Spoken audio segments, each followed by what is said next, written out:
What's going on, guys? Antonio here. Do me a favor, hit that thumbs up for me, and let's get into it. All right, so Nielsen has released its latest streaming charts just within the last day or so, and we've got some interesting news. When I looked at the previous streaming chart, Wheel of Time, Amazon's Wheel of Time, they were number one. Okay, but this is the new chart, so let's get into who is actually number one and what I want to talk about in this video. So, Wheel of Time has been dethroned. The new number one is True Story, which is Kevin Hart and Wesley Snipes. I think they got 6 episodes of that. It's like a 6-episode miniseries on Netflix. I haven't watched True Story. I've had a couple of my friends tell me how dope it is, and I'm a big Wesley Snipes fan, so I'm definitely going to peep True Story out. But it's it took Wheel of Time out, which I watched Wheel of Time. I thought it was pretty good. And obviously it's coming back for a second season, and but yeah, they were very dominant. And matter of fact, when you go on Amazon right now, if you got a Prime membership, when you go into the Prime Video, there's a big banner at the top talking about watch Wheel of Time. It's Amazon's most streamed show and everything, and it is. But I think when The Boys season 3 comes, it's gonna every time they break a new show, it ends up breaking records. Like coming to America, when they dropped that last year, they dropped it this year. I'm acting like we done had New Year's already, but when they dropped it, they dropped it in March. Coming to America had broken streaming records. Matter of fact, it was the first time Amazon had a number one over Netflix with Coming to America, and The Boys had been their number one stream show. So like I said, when The Boys season 3 comes, it's gonna take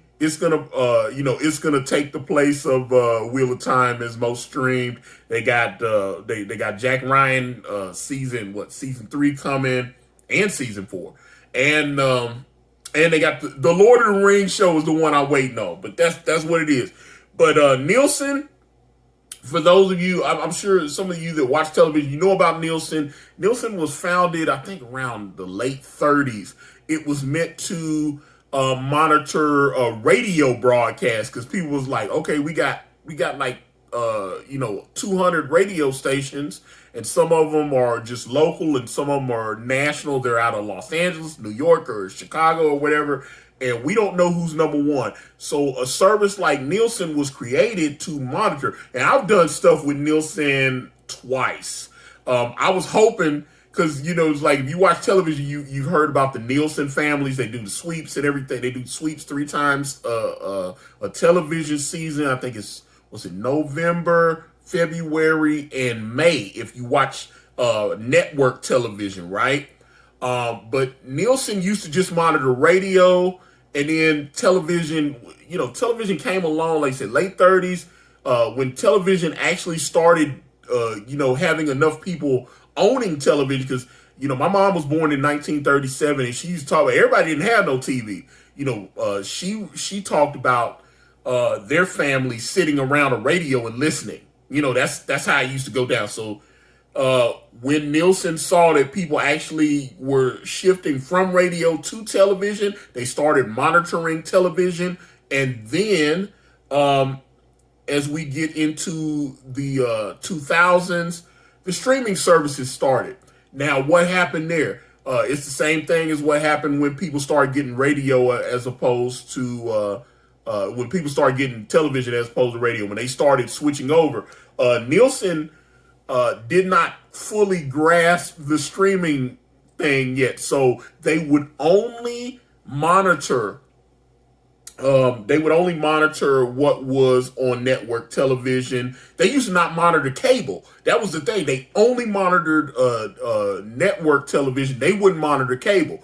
Obviously, HBO, Showtime, Cinemax, AMC, FX, they start having, like, especially like you got shows like Walking Dead that are getting higher numbers than a network television show. And then when you compound that, you would take a show like Walking Dead and put it on a platform like Netflix or Hulu or whatever, and it would just the numbers would just go through the roof, and you have a big company like Nielsen that would be like, no, we're not monitoring that. We're only concerned about what's going on network television. They obviously had to change it. Like I said, they used to not monitor cable, and now they monitor cable. They can tell you the ratings on cable and stuff. And so they started monitoring cable, and they said, no, we're not monitoring what's going on streaming platforms. They obviously started doing that a few years ago because there was another company, I can't even remember the name of the company, that was like, okay, well, if Nielsen won't monitor what's going on these streaming platforms, then we're going to monitor the streaming platforms. And they were doing it, but Nielsen started noticing network television has changed. ABC, CBS, NBC, they all have their own streaming platforms. ABC and Fox are owned by Disney now. They've got all their content either on Disney Plus or Hulu. You've got NBC Universal that owns Comcast Xfinity. They created Peacock. You've got CBS, which is Viacom. They used to have they used to call it CBS Plus, but they changed. That name was horrible.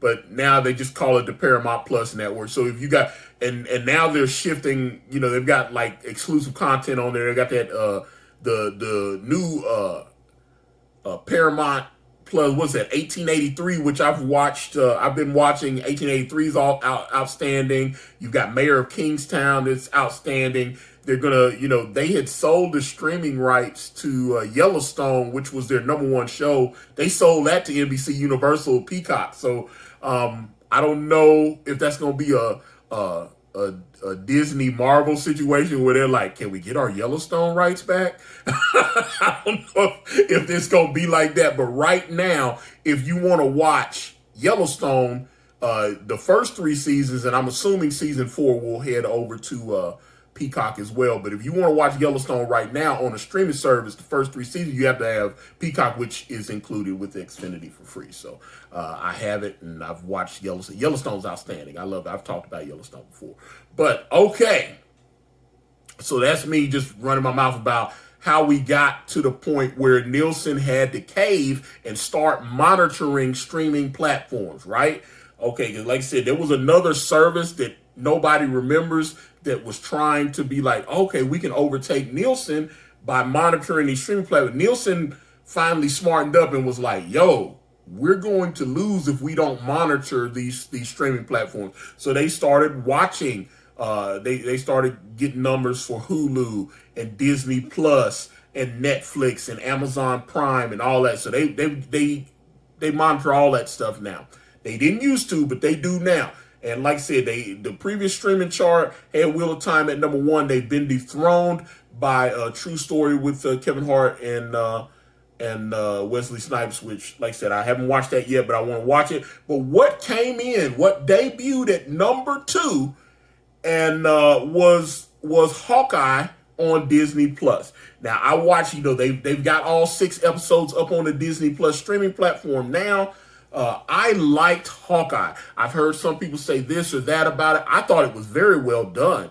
It might be my second, because when I rated them before, let me see. I rated it Falcon and the Winter Soldier was my #1 on all the Disney Plus shows. And then it was WandaVision. And then I had Loki. And some people said Loki's #1. Which I've gone back and forth with people about that. Like I said, the fact that they've got so much good content on Disney Plus now, I think is outstanding. But Hawkeye came in and debuted at #2, right behind True Story with Kevin Hart and Wesley Snipes. So, like I said, Wheel of Time was #1. They got dethroned.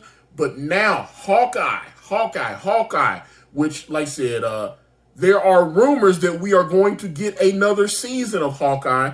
There are rumblings that they want to do another Hawkeye season and just focus, now that Kate Bishop has been established, they want to do another season of Hawkeye. But like I said, that's just stuff I'm seeing on as far as I be going all these like Geek This or whatever, Reddit threads, all of, just trying to find stuff that I find interesting to make videos about. But congratulations to Disney Plus and Hawkeye. Like I said, I thought Hawkeye was exceptional. Did you like Hawkeye? Have you seen True Story? Have you seen Wheel of Time? Whatever it is, get in the comments. Let me know what you guys think. I'm out. PlaceTheBets.com, guys. Are you tired of crapping out on sites like Fanduel and Draftkings? Go to PlaceTheBets.com. Set your fantasy lineup. Baseball, football, basketball, hockey. They got them all. They'll set your lineup. 30 days is only $1. You can go, you can sign up right now. That 30 days is only $1. PlaceTheBets.com and get that Skrilla. Thank you for watching. Please like and subscribe, and please check out my podcast at anchor.fm/Ikari Press, or just type in Ikari Press on your favorite streaming platform today.